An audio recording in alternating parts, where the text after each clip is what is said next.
Hey guys, Bella here. I wanted to do a little update video for y'all to show you my 2018 sales for Amazon FBA and to give you a snapshot in time of how working part-time FBA went for me last year. So I don't know how many of you guys are familiar with me or not, but I am a reseller and I have been reselling since I was about 13 years old, so 11 years now. And I just kind of realized when I was younger that you could buy things for very low and sell them for very high, and so that's just kind of been how I've built a business over the years. I've sold a lot of things, but for the most part, all of my energy has gone into my book business for about the last 5 years. So after 5 years, I kind of got a little burnt out on it, and I got my real estate license, and I started doing real estate, and I've been in real estate for about 6 months, and I've been actually in the thick of it getting my license and training for about a year now. So over that time, I've kind of learned a little bit about that field, but I think that I'm going to pick back up with Amazon FBA for 2019 and try to make some money that way as well. So we're looking at total revenue, so not profit and not payout. So this is just the amount of sales.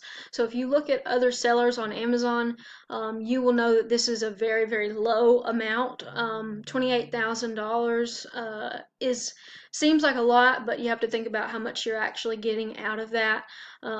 But anyways, I was super happy that even doing it part-time, I still was able to sell 1,394 products with an ASP of $20.78.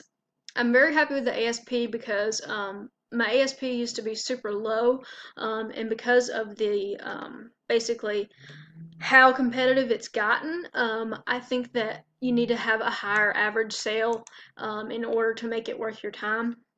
I used to be happy with the $15 ASP, but at this point, with the fees going up on everything and books going up in thrift stores, I think this is a better one to shoot for.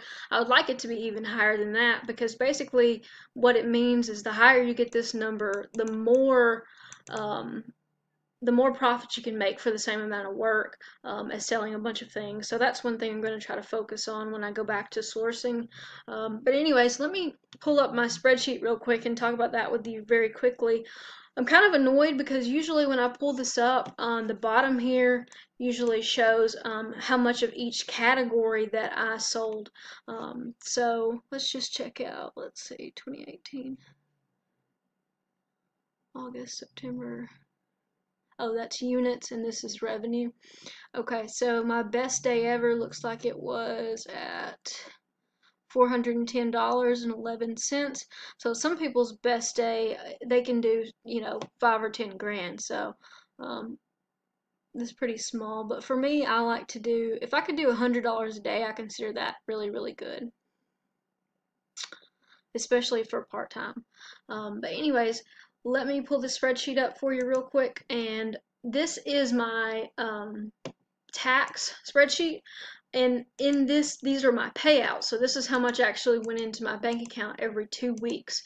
You can see like the highest payouts that I got were around $1,000, and then my other payouts are 900, 900, 900, 7, 5, 8. So not too bad for being paid every 2 weeks on a part-time basis. For the let's see, for the whole year, looks like I had $12,269 in payouts. So that's averaging about $1,000 a month in payouts. So not too bad for part-time. I did put in that this 12,000 number. Remember, we had 28,000 in revenue, and then we've only got 12,269 in payouts. So that's 43.26% of revenue.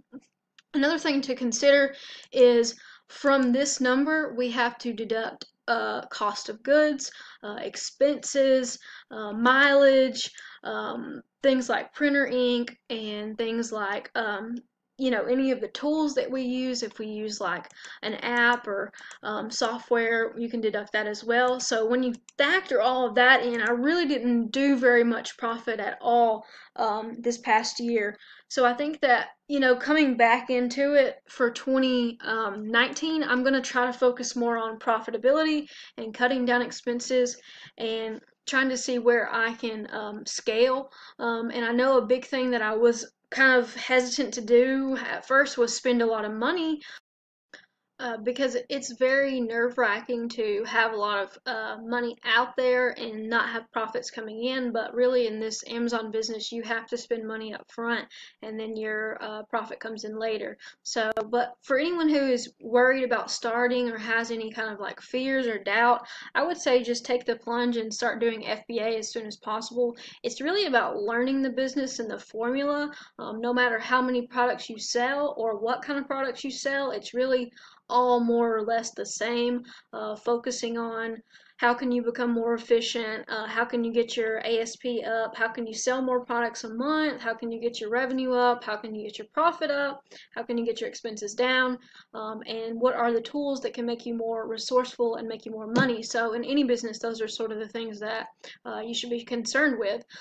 As far as everything else goes, I think that I have actually decided mentally to start doing FBA again in 2019. It's now March, middle of March, and I have gotten a few shipments sent in, very, very few, so I'm doing really, really bad, because I don't have very many products. I think I have like, let me check really quick so I'm not misquoting. I want to say that I have about, let's see, I have 229 products in stock right now, and a lot of them are textbooks that are not going to sell for a little while because we're not in textbook season. So let's see. Yeah, some of those I'm gonna have to hold on to for a bit. I could sell them off, but I won't. I will make probably double the money if I just wait. So I'm gonna have to be patient with those.